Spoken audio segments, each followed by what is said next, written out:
श्री कृष्ण गौशाला भोंडाखेड़ा ग्राम पंचायत फुटोलाव में।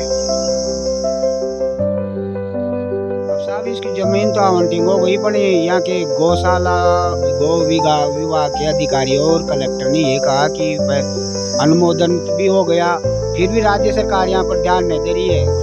वसुंधरा सरकार की टाइम से ये पंजीकरण हुआ है। हम विधायक की जगदीश मीणानिया गौशाला की नींव भी रख गई और यहाँ वो ट्यूबवेल भी लगा गए। इसके बाद में कोई सी भी सरकार यहाँ पर ध्यान नहीं दे रही है। रतनलाल गुजर, आप देख रहे हैं अनंत न्यूज़ भारत। आज हम पहुंचे हैं श्री कृष्ण गौशाला भोंडाखेड़ा ग्राम पंचायत फुटोलाव में। श्री कृष्ण गौशाला की स्थापना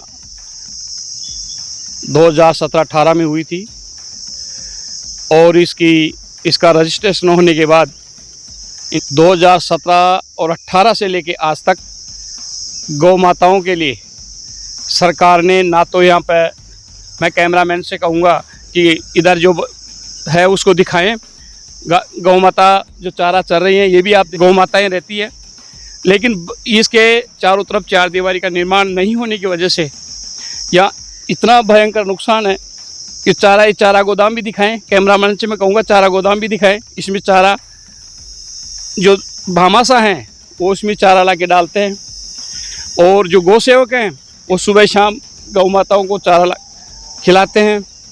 कोई दलिया खिलाता है, कोई गुड़ खिलाता है, कोई हरा चारा ला के खिलाता है।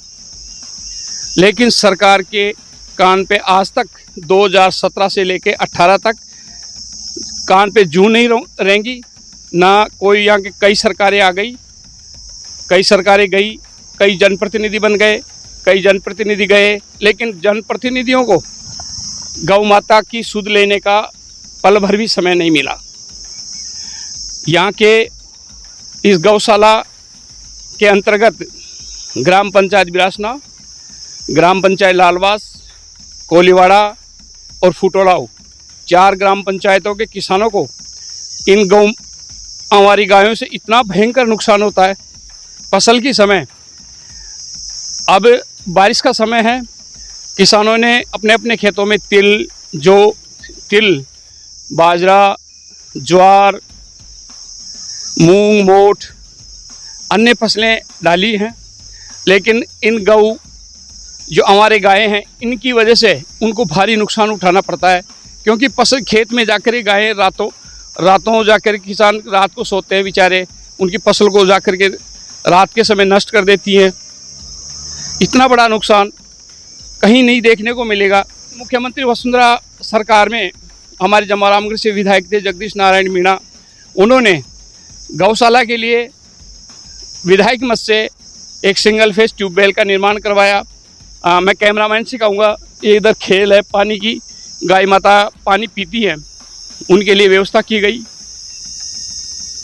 और आम जन के सहयोग से ये चारा गोदाम जो बना हुआ है इसका निर्माण करवाया गया और 2017 से लेके आज तक इनकी जो समिति बनी हुई है श्री कृष्ण गौशाला की, वो बार बार सरकार, मंत्री, गौपालन विभाग, मुख्यमंत्री तक चक्कर काट चुके हैं, थक चुके हैं, लेकिन यहाँ की सुनने में ये आया है, प्राप्त जानकारी के अनुसार भाई यहाँ गौशाला के लिए ज़मीन भी आवंटित हो चुकी है, लेकिन सरकार ने इसके निर्माण के लिए, इसकी 4 दीवारी निर्माण के लिए स्वीकृति जारी नहीं की है। इसके लिए बार बार गौशाला की जो समिति के मेंबर हैं, ये देखें अब एक गायें हैं, अब पूरे दिन भर इधर उधर भटकेंगी, सैकड़ों की तादाद में गायें रहती है, आप देख सकते हैं। अब कुछ गायें इधर उधर चरने के लिए निकल गई, ने सुबह और शाम बहुत तादाद में गायें रहती है। अब हम उन किसानों से भी बात करेंगे जिनकी फसलों में नुकसान भी होते हैं। हम किसानों से जानना चाहेंगे कि गौशाला की जो गायें हैं आपको कितना उससे नुकसान है।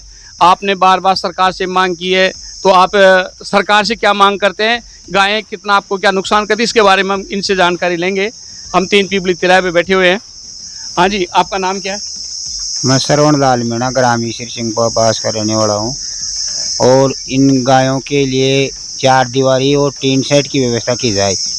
2000 वसुंधरा सरकार की टाइम से ये पंजीकरण हुआ है। हम बार कई बार राज्य सरकार के अंदर जाके भी आए हैं, तो इसके ऊपर कोई भी ध्यान नहीं दे रहा है। तो मेरा राजस्थान सरकार से ये अनुरोध है कि ग्राम पंचायत और विधायक महोदय से भी ये अनुरोध है कि यहाँ के 4 दीवारी लगाई जाए और टीन सेट की व्यवस्था की जाए। चारे की व्यवस्था तो हम हमारी कर रहे हैं और पानी की व्यवस्था भी हो रही है। इसका निर्माण क्यों नहीं हुआ? अब साहब इसकी ज़मीन तो आवंटिंग हो गई, पर यहाँ के गौशाला गौ विभाग के अधिकारियों और कलेक्टर ने ये कहा कि अनुमोदन भी हो गया, फिर भी राज्य सरकार यहाँ पर ध्यान नहीं दे रही है। विधायक की भी जगदीश मीणा ने यहाँ गौशाला की नींव भी रख गई और यहाँ वो ट्यूबवेल भी लगा गए। इसके बाद में कोई सी भी सरकार यहाँ पर ध्यान नहीं दे रही है। क्या आप गौशाला की 4 गौ जो गायें आवारा गाय घूम रही है, उनसे कितना नुकसान होता है आपको? उससे बहुत ज़्यादा नुकसान हुआ है। सर्दी के अंदर पूरे 4 महीने हमारी वो नींद आराम कर देती है और वहाँ सर्दी के अंदर खेतों के ऊपर सोने पड़ते हैं। और अब बरसात के दिनों में भी सोएंगे तो यहाँ पर कई किसानों के तो सर्दी लग के हार्ट अटैक आ जाता है और कब मर भी गई बापड़े। तो उनकी कोई ध्यान नहीं दे रहा है इन गायों के लिए, अब भी नुकसान करेगी फसलों का। तो आपकी सरकार से मांग है भाई, चाहे गौशाला श्री कृष्ण गौशाला के 4 दीवारी? हाँ बिल्कुल सरकार से मांग है साहब। अब हम राम मीणा ईश्वरी सिंह पुराबास रहने वाला। आपको गाय से कोई परेशानी है? गाय से खूब परेशानी है सब। रात से जो गाय फसल खाती है और सब लोग बाबा को परेशान करती है। सरकार से ये निवेदन है कि इसके 4 दीवारी लगाई जाए और ट्रेनों की व्यवस्था करी जाए। ये लालाराम मीणा ईश्वर सिंहपुरा ये सुबह शाम ट्यूबवेल चलाकर गायों के लिए पानी की व्यवस्था भी करते हैं। ये सरकारी ट्यूबवेल लगा हुआ है। मैं कैमरामैन से कहूँगा ट्यूबवेल भी दिखाए।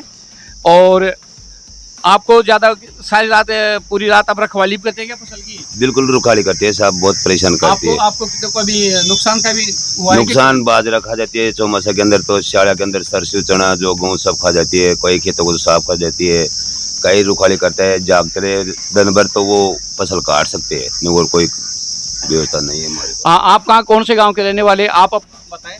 रहने वाले हैं। नाम क्या आपका? जगदीश। अच्छा, आपको गायों से नुकसान हुआ है? नुकसान होते सब गया फसल में रात सब आता तो भी खाई जाए। पूरी सर्दी आप खेतों में घूमते हुए सर्दी के टाइम निकालते हो क्या? सर्दी के टाइम भी निकाले थे, अब चौमासा में निकालेंगे तो फिर भी खा जाते हैं सब। आप कौन सा गाँव आपका? आ गया है थोड़ा सा। तो गायों के लिए क्या होना चाहिए? सभी को कहीं व्यवस्था करी जाओ, नहीं का